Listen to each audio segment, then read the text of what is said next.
देखिए गाइस, अब इस वीडियो में हम क्या देखने वाले हैं। बहुत बार ऐसा होता है कि हमें पूरे स्टेप्स आते हैं एप्टीट्यूड में, और एप्टीट्यूड में हमारा टाइम वेस्ट होता है सिर्फ कैलकुलेशन करने से, क्योंकि उधर कैलकुलेटर अलाउड होता नहीं है कंपनी के असेसमेंट टेस्ट में। तो आज हम ये कुछ बेसिक्स ट्रिक्स देखने वाले कैलकुलेशन करने के लिए। उस स्टेप से आपको बहुत बहुत फ़ायदा होगा और आपका बहुत टाइम बच जाएगा। तो देखिए, फर्स्ट हम देखने वाले हैं स्क्वायर ऑफ 2 डिजिट नंबर्स। तो होता क्या है कि एक ऐसा कैलकुलेशन का स्टेप आ जाता है एप्टीट्यूड में। माना कि जब जैसे प्रॉफिट और लॉस हो, रेशियो प्रपोर्शन निकालना हो, या सिंपल इंटरेस्ट, कंपाउंड इंटरेस्ट, ऐसे कुछ प्रॉब्लम्स होते हैं, उनमें हमें 2 डिजिट मल्टीप्लिकेशन करना होता है, स्क्वायर्स करने होते हैं। तो हम देखेंगे पहले कि स्क्वायर्स कैसे निकालते हैं 2 डिजिट नंबर्स के। तो सबसे पहले लेते हैं एक नोन वैल्यू, जैसे कि 12 का स्क्वायर हमें क्या मालूम है, तो इसलिए हमें आंसर चेक करने के लिए आसानी होगी। तो 12 का स्क्वायर है 144। तो हमें ये पता है कि आपको ये तो फॉर्मूला पता होगा, a प्लस बी का स्क्वायर क्या होता है। a प्लस बी का स्क्वायर होता है a स्क्वायर प्लस 2ab प्लस बी स्क्वायर। सो हमें करना तो कुछ नहीं है, करना तो सिंपल सा है।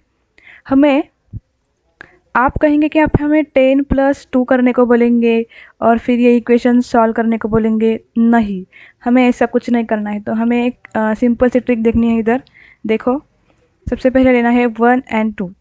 12 मतलब क्या होता है, 1 एंड 2। सो हमें पहले क्या करना है, ऐसे लिख के लेना है। हमें ये 12 नंबर के वैल्यूज़ कैसे चाहिए, पहले चाहिए a स्क्वायर, फिर चाहिए 2ab, फिर चाहिए b का स्क्वायर चाहिए। तो पहले a होंगे 1 और b होगा 2। तो पहले 1 का स्क्वायर 1, 2 का स्क्वायर इज 4, और 2ab का मतलब 2 इंटू ये 1 इंटू 2। ए बी का a इंटू बी होता है 2, और उसको 2 से मल्टीप्लाई किया तो होगा 4। तो होगा 1 4 4। तो लिखते समय कैसे लिखना है, पहले लिखना है 4, उसके बाद लिखना है ये 4, और उसके बाद लिखना है ये 1। अब आप बोलोगे तो इधर कुछ कैरी आया ही नहीं, और इधर कुछ 14 होगा, इधर कुछ 34 होगा, तो कैसे करेंगे हम स्क्वायर्स। तो उसका भी एक एग्जांपल हम देखते हैं। अब सो मैं ये इरेज कर देती हूँ पहले।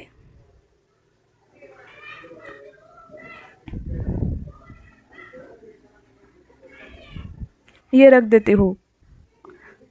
तो अब फिर से हम देखेंगे, फॉर एग्जांपल लेट्स से 24 का स्क्वायर। सो गाइड्स, 24 का स्क्वायर क्या है। सो गाइड्स, 24 का स्क्वायर है 576। तो हम देखते हैं ऐसा ये हमारा आंसर आता है कि नहीं। तो चलो देखते हैं। पहले 24 को हम सेपरेट नंबर्स लिख लेते हैं, 2 4। सो 2 का स्क्वायर होगा 4, 4 का स्क्वायर होगा 16, एंड 4 टू ज़ा 8, 8 इंटू 2 16, 2ab। सो अब हम लिखना है उसका आंसर। तो पहले लिखेंगे 666, देन ये कैरी होगा तो इधर ऐड करेंगे तो हो गया, ऐड करके 17, तो 7 इधर लिखेंगे, और फिर से ये कैरी जाएगा इधर और ऐड करेंगे तो जाएगा इधर। तो आंसर आ गया 576। देख लीजिए आप, बहुत बहुत बहुत इजी और सिंपल मेथड है। और आपको मेथड अच्छी लगे तो लाइक कर दीजिए। और अब देखते आगे का method, cube of 2 digit number. तो आप गेस कर सकते हैं इधर भी हमें क्या करना है। इधर भी हमें थोड़ा बहुत वैसा ही करना है, लेकिन अब देखते हैं। Let's see, a plus B को हम कैसे लिखते हैं, a प्लस बी का क्यूब। a प्लस बी का क्यूब लिखते समय हम लिखते हैं, sorry, we should erase this. So now how we write this expression, a cube plus 3a square। ध्यान दीजिए, a स्क्वायर पहले बार आता है, 3a square plus 3a b square plus B cube. तो सिंपल सी बात है, यही करना है हमें इधर। सो लेट्स से हम लेते हैं 16 का क्यूब। 16 का क्यूब लेते हैं इधर, तो हमें पहले मालूम होना चाहिए कि 16 का क्यूब क्या होगा। तो 16 करेंगे तो 16 का क्यूब होगा 4096। तो अब देखते हैं ये आंसर आता है कि नहीं। तो पहले बार हमें क्या करना है, ए क्यूब का वैल्यू देखना है। तो ये होगा ए, ये होगा बी, तो ए क्यूब क्या होगा 1। देन उसके बाद ए स्क्वायर क्या होगा, हमें इसका वैल्यू निकालना, तो पहले ए स्क्वायर निकालते हैं। ए स्क्वायर होगा 1, बी होगा 6, सो ए स्क्वायर इंटू बी होगा 6, 6 इंटू 3 होगा 18। ये कैलकुलेशन बहुत छोटे छोटे कैलकुलेशन है, तो ये हमें कैलकुलेशन बराबर करने हैं ताकि हमारा जो आंसर है वो करेक्ट आ जाए। तो फिर बाद में लेते हैं ए होगा 1, बी होगा 6 इंटू 6 36 इंटू 3, तो ये 3 1 जा 3, 3 इंटू 6 36 होगा 8 हियर, 3 3 जा 9 एंड 10, 36 इंटू 3 होता है 108। एंड देन उसके बाद आता है 6 का क्यूब, 6 का क्यूब होता है 1080। 6 का क्यूब वही होता है, नो सॉरी 6 का क्यूब होता है 216, सॉरी गाइज। सो 216 होता है 6 का क्यूब। तो अब ये 4 टर्म्स हमें मिल गए, तो हमें क्या करना है, पहले पिछले बार जैसा दिखाया वैसा ही करना है। पहले लेना है 6, उसके बाद 21 हो गया, वो इधर ऐड करेंगे। तो 21 इधर ऐड करने के बाद होगा 9 2 1, तो इधर 9 लिखेंगे, और ये 12 है वो इधर ऐड करेंगे। ऐड करने के बाद इधर हो गया 0, इधर हो गया 3, तो ये 0 लिखेंगे और 3 आगे के 1 में ऐड करेंगे तो होगा 4, तो 4 लिखेंगे। तो आ गया हमारा आंसर सेम, देख लीजिए। तो ये है trick for the cube. Next लिखेंगे क्या है, नेक्स्ट है multiplication of 2 digit numbers. This is the most common method which require to while solving some quantitative assessment problems like a simple interest, compound interest, profit loss, इनमें होता ही है। तो पहले हम देखेंगे 13 इंटू 14, इसका आंसर हम देखेंगे। तो पहले क्या करना है, पहले हमें ध्यान में रखिए, पहले ये 3 स्टेप्स है, ये 3 स्टेप्स में आंसर निकलता है हमारा। सो पहले 3 स्टेप्स में हमारा आंसर निकलता है। तो पहला स्टेप है ये, दूसरा स्टेप है क्रॉस मल्टीप्लिकेशन, तीसरा स्टेप है ये। तो ये 3 स्टेप्स हमें ध्यान में रखने हैं। तो पहला स्टेप देखते हैं क्या करना है हमें। पहले स्टेप में क्या करना है, इस इधर एरो दिखाया है, यूनिट प्लेस है दोनों भी, तो ये दोनों का मल्टीप्लिकेशन करना है। 4 3 12, 12 आता है आंसर। 12 में से 2 लिखना है हमें आंसर में, 1 हमें कैरी लेना है।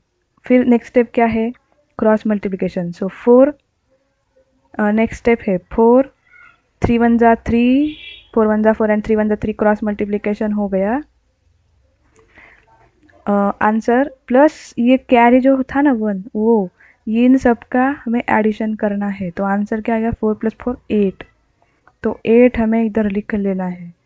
फिर नेक्स्ट स्टेप क्या है, ये दोनों भी 10th प्लेस डिजिट है, तो इनका मल्टीप्लिकेशन करना है। 1 1 जा 1, कैरी कुछ है क्या इधर, नहीं है, तो सिर्फ 1। तो आप क्रॉस चेक करके भी देख सकते हैं कि ये आंसर बराबर है क्या नहीं, कैलकुलेटर पे चेक करके देख लीजिए।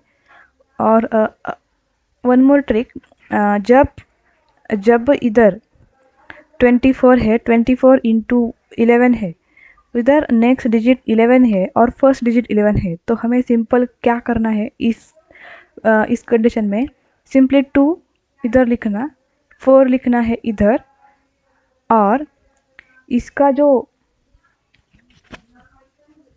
4 लिखना है, 2 और 4 इधर दोनों लिख लेने हैं। फिर बाद में क्या करना है, 2 और 4 लिख लेने के बाद ये दोनों का समेशन करना है। 2 + 4 कितना हो गया? 6। तो ये हो गया हमारा आंसर। तो फिर आप कहेंगे कि इधर इन केस 2 डिजिट नंबर आ गया आंसर तो क्या होगा? लेट्स से 6 और 8 इसका समेशन 2 डिजिट आएगा, इंटू 11 कर देते हैं हम, देखते क्या आंसर आता है फिर। इस बारे में, इस कंडीशन में क्या करना है, 8 लिखने का, देन 6 लिख के लेने का, और इसका जब समेशन करेंगे तो 6 + 8 होगा 14। तो 14 ये तो आंसर नहीं है, ये तो देख के भी समझ जाएगा। तो हमें क्या करना है इस स्टेप में, ये जो पहले 8 लिख के लेने का, 8 में कुछ गड़बड़ नहीं है, तो फिर 4 लिख के लेने का, और ये जो 1 है ना 1 वो इधर ऐड हो जाएगा 6 में, तो आंसर आएगा 748। आप कैलकुलेटर में जाके देख लीजिए।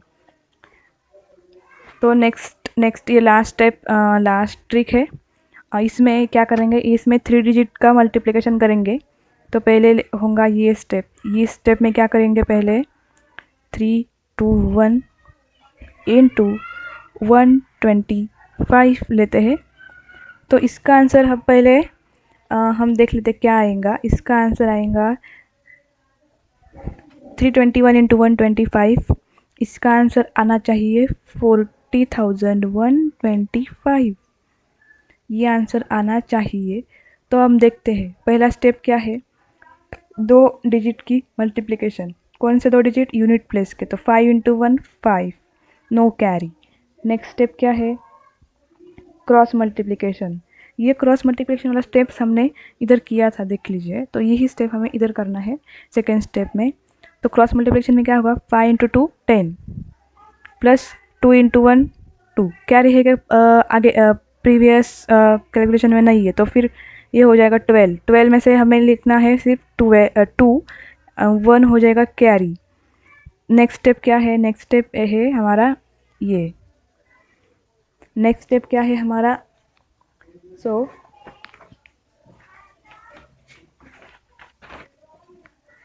नेक्स्ट स्टेप क्या है, नेक्स्ट स्टेप हमारा है ये, फिर बाद में आएगा ये सब, मीन्स ये इतने सारे मल्टीप्लिकेशन हमने करने हैं।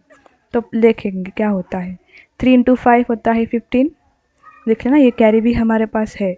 1 इंटू 1 होता है 1, 2 2 ज़ा 4, प्लस ये जो कैरी है वो इतना सब हमें ऐड करना है, और 5 + 1 6, 6 + 4 10, 10 + 1 11, ये जाएगा 1 इधर, 1 + 1 2 21। सो 21 में से ये जो 1 है ये 1 इधर लिख लेते हैं, और 2 हमेशा की तरफ कैरी हो जाएगा। फिर बाद में नेक्स्ट स्टेप आता है ये दोनों के क्रॉस मल्टीप्लिकेशन। ये दोनों के मतलब ये दोनों के 3 2 ज़ा 6 प्लस 2 1 ज़ा 2, और ये 2 है तो वो भी कैरी हो जाएगा। कैरी हमें हमेशा ध्यान में रखना है, कैरी भूलने जाना है तो आंसर हमारा गलत हो सकता है, और आपको लगेगा कि आपको लगेगा कि आपने स्टेप्स सही किए हैं तो आपका आंसर सही होना चाहिए। तो ऐसा नहीं चलेगा, आपको कैरी ध्यान में रखना है। 6 + 2 8, 8 + 2 10, सो 10 में से लिखने का 0 इधर, और ये जो 1 है वो 1 होगा फिर आगे कैरी आगे के स्टेप में। आगे का स्टेप है लास्ट का सिंपल, ये मतलब जो इधर लास्ट में इधर जो स्टेप्स है ना, ये लास्ट का स्टेप और ये लास्ट का स्टेप सेम है, और ये जो फर्स्ट स्टेप और पहले का फर्स्ट स्टेप सेम है, और सेकंड स्टेप भी पहले की तरह सेम है, लेकिन ये दोनों स्टेप एडिशनल आ गए हैं। तो पहले ये कर लेते हैं हमें, 3 इंटू 1 3, बस इतना सा, और ये कैरी प्लस 1 = 4, सो 4 लिख के लेने का इधर। तो ये हमारा हो गया आंसर, और आप कैलकुलेटर पे चेक करिए, और ये सब मेथड्स ट्राई कीजिए, और मुझे कमेंट सेक्शन में ज़रूर बताइए कि आपको मेरा ये वीडियो ट्रिक्स वाला कैसे लगा, और आप करके बताइए। और ध्यान में रखिए मेथड्स हमें स्पीड अप में करना है, एकदम फास्ट में करना है, ताकि हमें एप्टीट्यूड में आसानी हो जाए।